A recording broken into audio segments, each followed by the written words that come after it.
Happy to see you all. Today we are going to learn the textual comprehension, grammar and vocabulary of Unit 4 from the 9th Standard English textbook, SSC Board, Telangana and Andhra Pradesh. On to Part A. What is man without the beast? This is a speech given by Chief Seattle.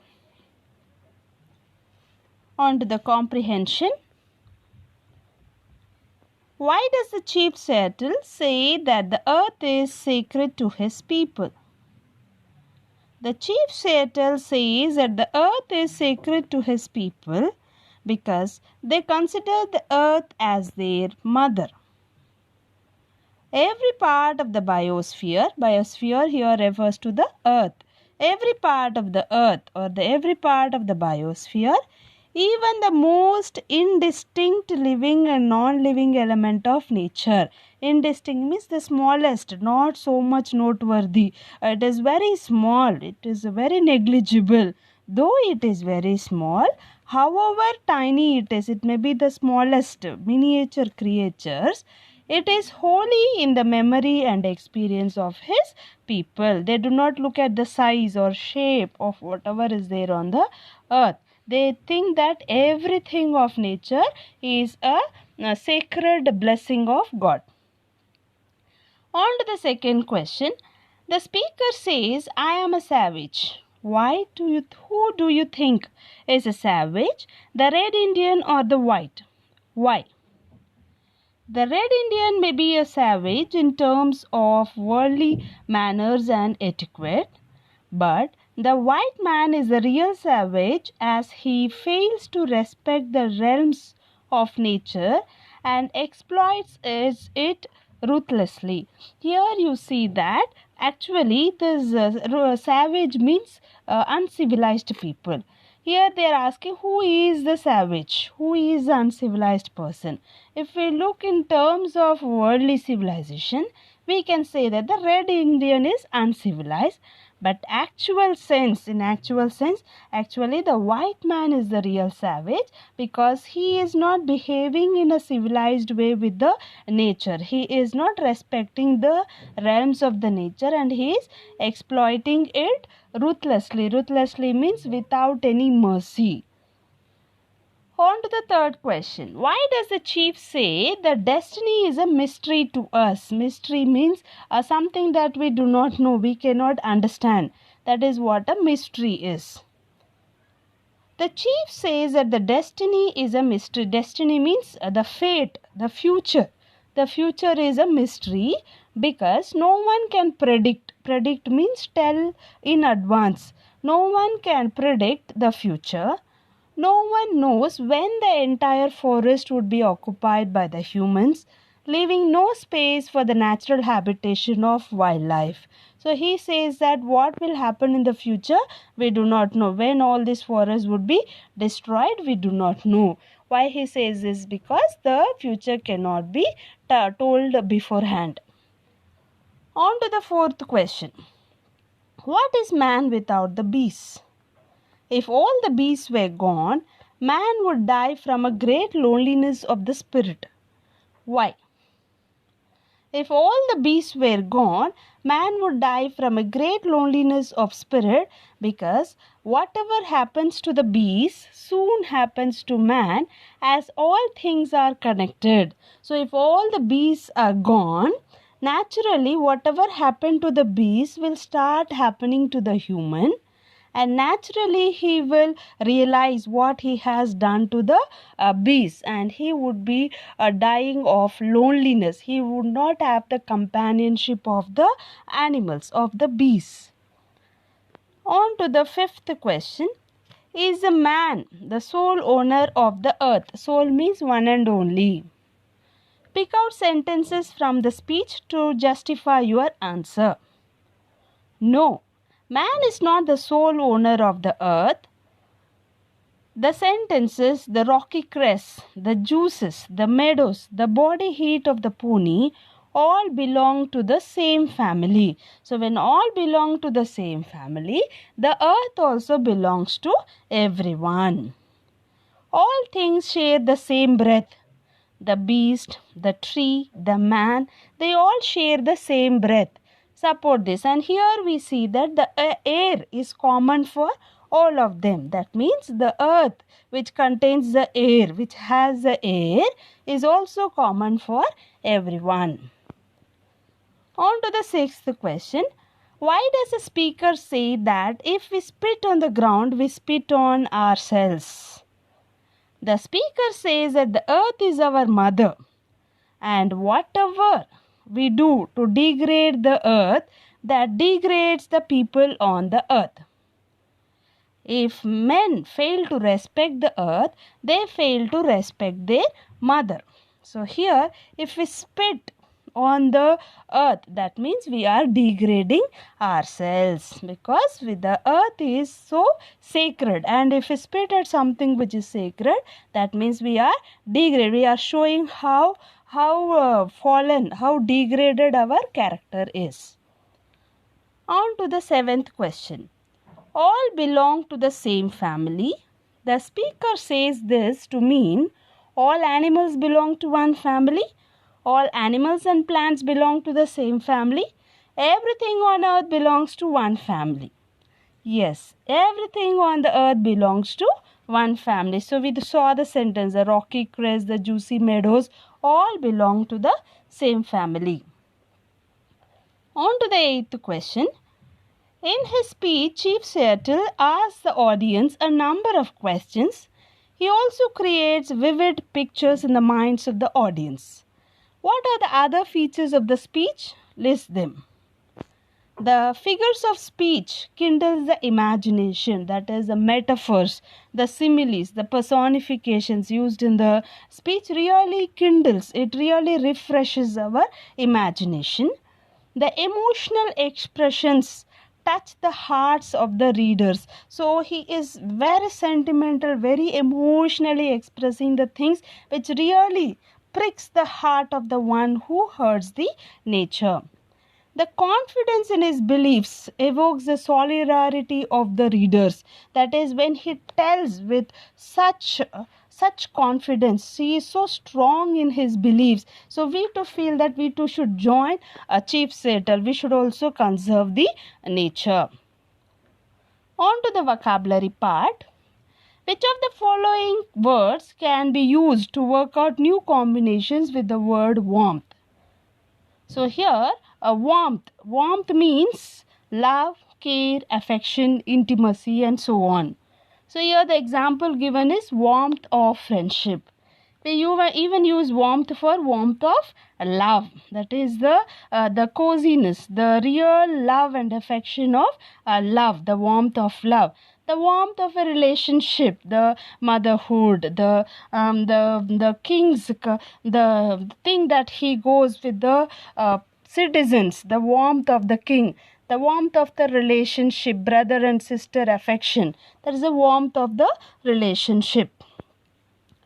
On to the next question. Why do you think certain combinations are not possible? So every word cannot combine with the other word. Why? What makes it impossible? Certain word combinations are not possible because they belong to completely different concepts. For example, we cannot say warmth of hatred because warmth and hatred belong to contrasting contexts. Contrasting means opposite. Warmth is love and affection. Hatred is the opposite. Can we say warmth of hatred? No, certainly not. So that is a wrong combination. That cannot happen. On to the next question. Are there any other expressions of this kind in the reading material? Yes, there are. Now, memory of my people, experience of my people, blood of our ancestors, ghostly reflections, web of life, end of living, beginning of survival. These are the word combinations that we see in the text. Work out new combinations and use them in your own sentences. So we can say blessings of God. We all seek the blessings of God.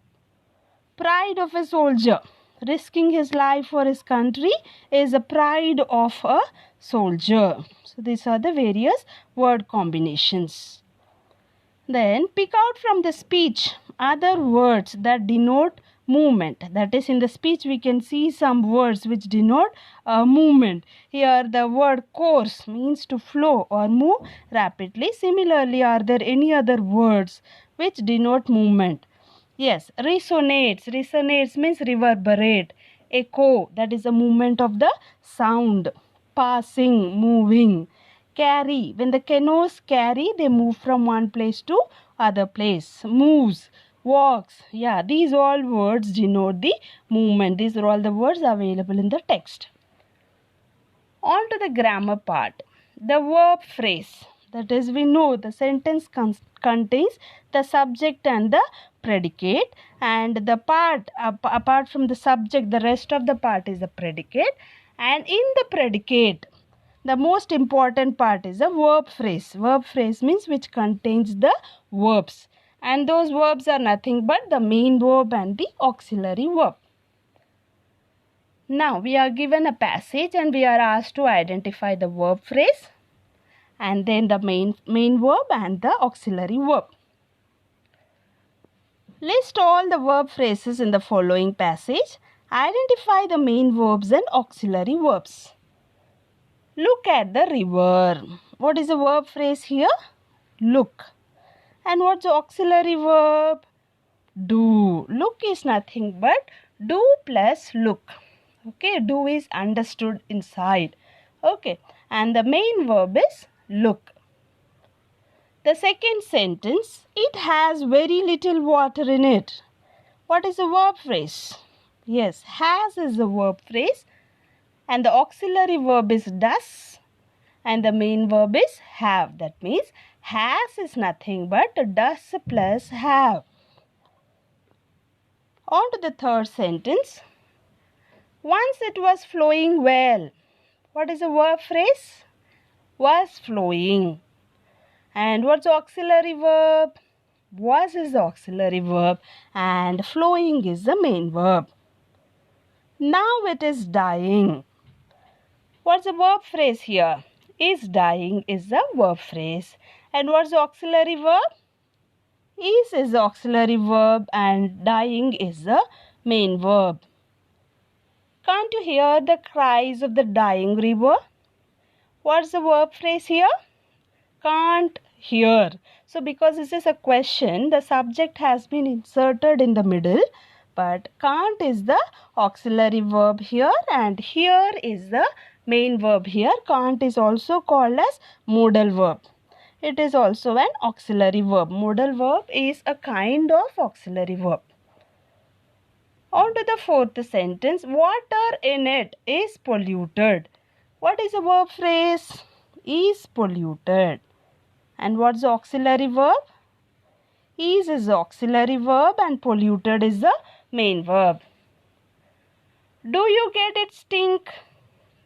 The verb phrase here is do and get. The auxiliary verb is do and the main verb is get. On to the next sentence. You cannot drink it. The verb phrase here is cannot drink. The auxiliary verb or the modal verb is cannot and the main verb is drink. On to the next sentence. You cannot give this water even to animals. What's the verb phrase? Yes, you are right. Cannot give is the verb phrase. Cannot is the auxiliary verb and give is the main verb. Animals will not go near it. What's the verb phrase here? Will not go. And what is the auxiliary verb? Will not, or only will also you can write as auxiliary verb. And what's the main verb? Go. On to the ninth sentence. We must make the river live forever. What's the verb phrase? Must make. And what's the auxiliary verb? Must is the auxiliary verb and the main verb is make. On to the last and final sentence. We must make the river our own companion. What's the verb phrase? Must make. And the auxiliary verb is must and the main verb is make. On to the next bit of the grammar part. Rewrite the sentences according to the directions given in the brackets. The lake connects these cities. Change it into a question. So we need to change it into a yes or no question. Generally, whenever you get a question like this, change into a question. Do not opt for WH questions. Always opt for yes or no questions. The lake connects these cities. So the question form will be, does the lake connect these cities? You can also say what does the lake connect is also correct. That's not incorrect. But this will be very much favorable to you to answer.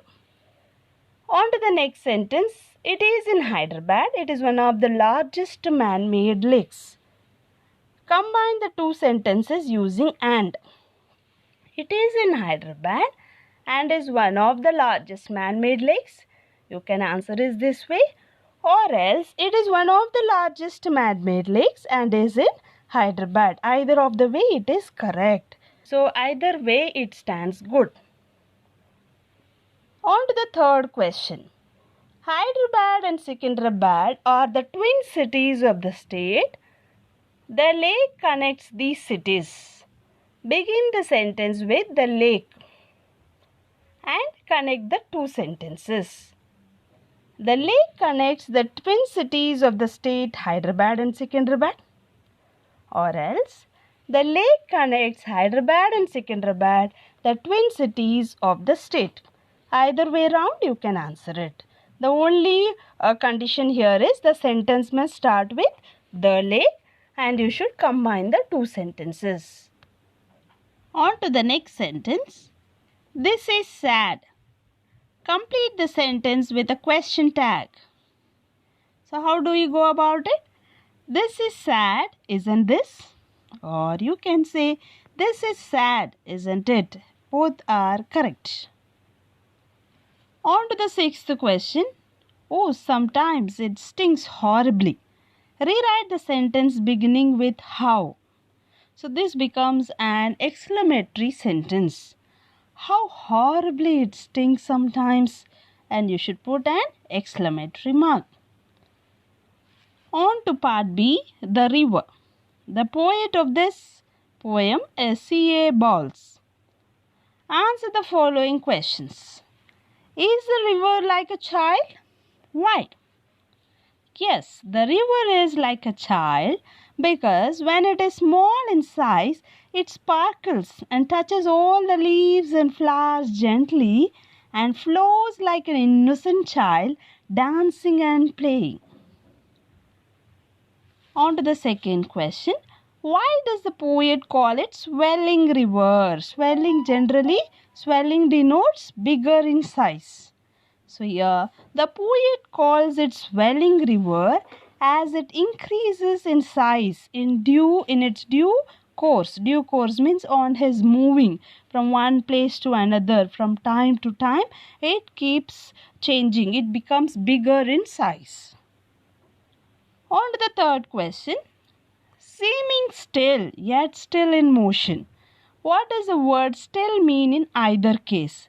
That means we have still used twice in the sentence. What is its meaning in the first case and what is its meaning in the second case? Right?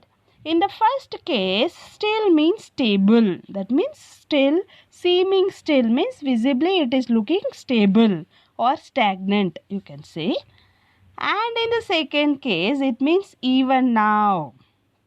So the real meaning of the sentence is, it appears to be stagnant, yet it is in motion. Though it appears to be stable, stagnant, standing at one place, it is still moving. On to the fourth question. How does the sea remind you of eternity? So here the poet has compared the sea to eternity. How does it really sync with the comparison? The sea has no boundaries. Neither has anyone explored each and every part of it. Apart from that, every river drains into the sea just as every man reaches eternity. So here, this is how we compare the sea to eternity. That is the comparison between the sea to the eternity. So this way, sea reminds us of eternity. On to the fifth question. What do the river and the sea remind the poet of? The river reminds the poet of the growth of a man from a child to old man. The sea reminds of the heaven. So what each one is reminding, we are telling here. Then read the poem once again and list the words in the poem which show the movement of a river at various stages. So first it is glancing and sparkling, you can say. Then rushing, leaping, sweeping, brawling, tending, dashing. All these are telling about the movement of the river at various stages. On to the third bit, what are the images referred to in the poem? How do they add beauty to the poem? So here sparkle. So as soon as we hear the word sparkle, immediately the shining of the water with the sunlight comes to our mind. Yellow pebbles, immediately the stones, yellow color, that comes to our mind. Flowers and foliage, the colorful flowers. The swelling river, the river gushing out. The sail, immediately the boat and all come to our mind. Rose banks, immediately the rose flowers, the plants, rose plants come to our mind. Impetuous youth, the strong youth, young man comes to our mind. Brimming river, the overflowing river coming with all its force comes to our mind. Now, read the following comparisons. She skims like a bird. Her face shines as the moon in the sky. Pick out similar expressions from the poem. Say why the poet has made these comparisons. So let us see this tabular column. Poet's idea is young river. What is a river compared to? A child. And what's the similarity between the river and the child? Both the river and the child dance and sparkle. So the next paragraphs we are supposed to write. So second one is grown up river or the young river. Yeah. So it is compared to young man. Or you can say swelling river, and here you can come with young man. What's the similarity? Both the river and the young man, or the swelling river and the young man, are rash, impatient, strong and restless. Then the stable river, it's compared to the middle-aged man. Both the stable river, you can say stable, you can't say that. It seems stable, yet it is moving. So you can say deep river. Both the deep river and the middle-aged man have a consistent thought process and a matured mental stability. On to the next one, draining river. Now the river is going and draining into the ocean. So here it is compared to an old man concluding his lifespan peacefully to reach the heaven. When the river has finished its journey, that is the earthly journey, it mixes itself with the sea and starts the way. The way a man concludes his earthly life, he starts his eternal life in heaven. So here the river draining into the ocean is similar to the man finishing his earthly life and beginning his journey in the heaven. Now read the last lines of each stanza. What do these lines say about the river? These lines say that the river keeps increasing in size and keeps changing its behavior according to the stage of its growth. As it keeps growing, it changes its behavior, whatever is the growth accordingly. On to the next question. Do the river and its movement suggest something else to you? Yes, the river and its movement suggest us that we need to grow up both physically and mentally with our age. So as we grow, we need to change ourselves. Our behavior pattern must change. We need to acquire knowledge and wisdom. No matter how tough the situations are, we need to be courageous enough to move forward in our life. Just like the river, we should keep moving forward. Never step back. Always move forward. So these are the two lessons we learned from the river. Then attempt an appreciation of the poem, comparing and contrasting your experience of a river with that of a poet. Firstly, we will compare. The poet's comparison of the river with the various stages of man's life depicts the inseparable connectivity between time and change. So as the time moves, the change is also inevitable. Then only the growth is a healthy growth. This is what we see with the poet comparing the river. Every stage how it is changing. And then we are contrasting now. Now what is wrong? That means in which way the opinion of the poet we have to contrast. So we should be a good critic here. But when the river drains into the ocean, it becomes unfit for drinking. Whereas when man enters the heavenly abode, he becomes pure and holy. So here we have to contrast. So we are contrasting. So we are telling that when river goes to ocean, we cannot drink that water anymore. But when man reaches heaven, he attains the holy place, right? So here we can contrast. On to part C, can't climb trees anymore. The author of this lesson is Ruskin Bond. The first question, what is your opinion about the theme of the story? The theme of the story is nostalgia. Nostalgia means revisiting our childhood days. On to the second question. The middle-aged man remembers his joyous days of youth. What are the different words or phrases used in the story to show the characteristics of the youth? So we do not find words as such.